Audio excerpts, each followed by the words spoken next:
Isang tindahan ng paputok sa Antipolo nasunog habang ang East Avenue Medical Center naka-code white alert. Para sa kabuuang detalye ng balitang yan, narito ang aking report.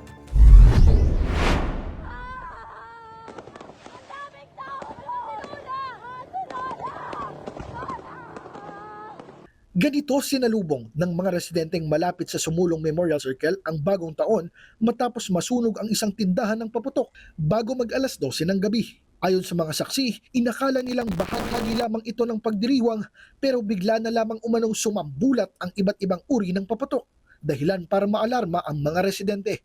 Agad namang rumesponde ang mga bumbero at naapula ang apoy bandang alas 12:30 ng hating gabi. Sa East Avenue Medical Center o EAMC, ilang kaso ng fireworks-related injuries ang naitala nitong bisperas ng bagong taon. Batay sa ulat ng ospital, 4 na pasyente ang agad na ginamot dahil sa paggamit ng iba't ibang uri ng pyrotechnics. Nananatili sa code white ang ospital upang masiguro ang agarang tugon sa anumang emergency. Mahigit 800 personnel ang nakaduty sa EAMC, kabilang ang mga doktor, nurse, allied health professionals at administrative staff. Handa rin ang butika, bakuna at trauma kits upang tugunan ang inaasahang dagsa ng pasyente. Inabot ng madaling araw ang pag-aabang ng ospital sa mga posible pang biktima ng paputok kasunod ng pagsalubong sa bagong taon.